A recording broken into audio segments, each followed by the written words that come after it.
लोकसभा सदस्यों गुलबर्गा के ताबले को वाते सामने को तो कब से भारदान हो गए जो अपन मां गोरू मां कसन नहीं शिस्तों को चाहिए शिस्तु रखना असं फंक्शन से आमंत्रण चार वाते सामने ट्राई करते असं कच्चा अनुभव वाते करते हो वो सामने जो कब से भारदान हो गए तो दयमाड़ी भाग हो गए तो माया होगा दयमाड़ी से बेसो अपन मां जो शिस्तु कापाड़ मतलब अतरा इथे मोठं फंक्शन करायचा अतरा इथे डेकोरेशन करायचा अतरा जो मिरवणूक करायचा अतरा इथे सन्मान करायचा तमदा तन भावुकताने कधी किंवा उभरे कधी तमार वादे चालू आहे तो ಈ ಫಂಕ್ಷನ್ काय is successful ದಯಮಾಡಿ से ಭಾವಬೇಕು से ಮಾಯಾನು ಮಾಯನ್ ಬೇಟೋ ಭಾವುಕತಾನೆ ವಾದ ಕರೋ ದಯಮಾಡಿ ಮೈ ದಿ ವಾದೆ ಗುರುಚು आज ಕರೆದು ಕರ್ನಾಟಕ ಕನ್ನಡ ರಾಜ್ಯೋತ್ಸವ ಒಂದೇ ಮಾತರಂ और ಬಗ್ಗೆ ತಮ್ಮ ಅರ್ಥ ಕಳ್ಳೆ ಬಿಡಲಾಗಿದೆ ಸರ್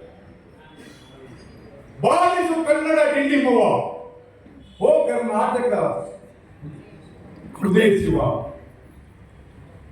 ಸತ್ತಂತಿಯರನ್ನು ಬಡಿದ ಎಚ್ಚರಿಸು ಕಚ್ಚಾಡುವವರನ್ನು ಕೂಡಿಸಿ ಒಲಿಸು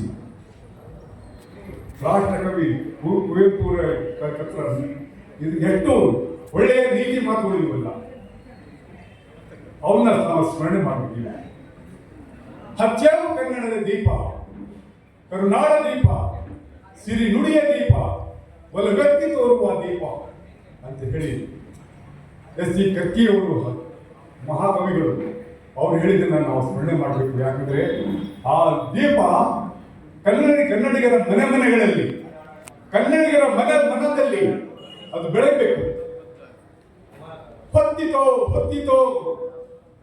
ಕನ್ನಡದ ದೀಪ ಮುಳುಗಿತೋ ಶತಮಾನಗಳ ಶಾಪ ಅಂತ ಹೇಳಿದಂತ ಅಯ್ಯಂಗಾರ್ ಅವರ ಇವೆಲ್ಲ ಸ್ಮರಣೆ ಮಾಡಬೇಕು. ಇವತ್ತು ಈ ಕವಿಗಳನ್ನು ನಾನು ಸ್ಮರಣೆ ಯಾಕೆ ಮಾಡ್ತಿದ್ದೇನೆ ಅಂದ್ರೆ ಇವರ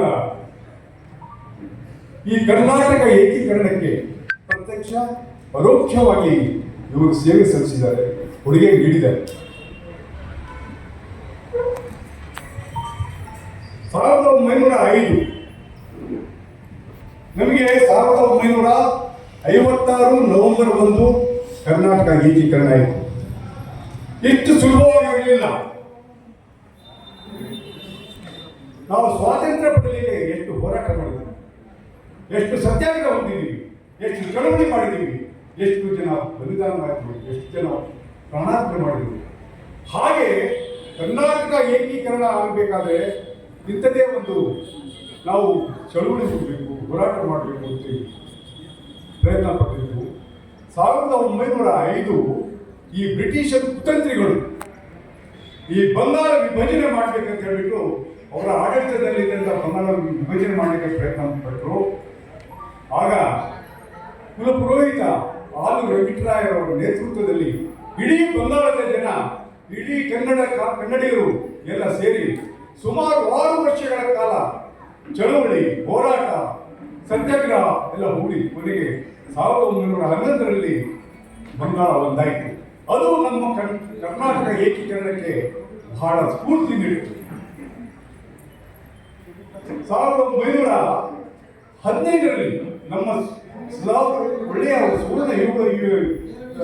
ಸುವರ್ಣವಾದಂತಹ ಒಂದು ಸಮಯ ಅಂತ ಅನ್ಕೋಬೇಕು. 1915ರಲ್ಲಿ ಸರ್ ಎಂ ವಿಶ್ವೇಶ್ವರಯ್ಯನವರು ಮೈಸೂರಿನಲ್ಲಿ ಕನ್ನಡ ಸಾಹಿತ್ಯ ಪರಿಷತ್ತನ್ನು ಪ್ರಾರಂಭ ಮಾಡ್ತಾರೆ. ಅಲ್ಲಿ ಎಲ್ಲ ಕನ್ನಡಿಗರು ಎಲ್ಲ ಒಟ್ಟಾಗಿ ಸೇರ್ತಾರೆ. ಸೇರಿಬಿಟ್ಟು ನಾವು ಕೂಡ ಹೋರಾಟ ನಡೆಸಿ ಈ ಎಲ್ಲೆಲ್ಲಿ ಹಂಚಿ ಹೋಗಿದಂತೆಲ್ಲ ಕನ್ನಡ ನಾಡು ಒಂದು ಕಡೆ ಸೇರಿಸಲಿಕ್ಕೆ ನಾವು ಪ್ರಯತ್ನ ಮಾಡಬೇಕು ಅಂತ ಹೇಳ್ಬಿಟ್ಟು ಪ್ರಯತ್ನ ಮಾಡಿದ್ದಕ್ಕೆ ಆ ಕನ್ನಡ ಸಾಹಿತ್ಯ ಪರಿಷತ್ತು ಕನ್ನಡಿಗರ ಒಂದು ಒಗ್ಗಟ್ಟಿನ ಒಂದು ಧ್ಯೇಯ ಸಾಧಿಸಲಿಕ್ಕೆ ಬಹಳ ಅನುಕೂಲ ಆಯಿತು, ಪ್ರಭಾವ. ಅದೇ ಸಮಯದಲ್ಲಿ 1924ರಲ್ಲಿ ಬೆಳಗಾವಿಯಲ್ಲಿ ಒಂದು ಕಾಂಗ್ರೆಸ್ ಅಧಿವೇಶನ ನಡೆಯಿತು. ಗಾಂಧೀಜಿಯವರು ಅಲ್ಲಿ ಬಂದಿದ್ದು. ನಮ್ಮ ಕನ್ನಡಿಗರೆಲ್ಲ ಒಟ್ಟಾಗಿ ಹೋಗ್ಬಿಟ್ಟು ನಮಗೆ ಕರ್ನಾಟಕ ಏಕೀಕರಣ ಆಗಬೇಕು ಅಂತೇಳಿ ಮನವಿ ಸಲ್ಲಿಸಿದರು.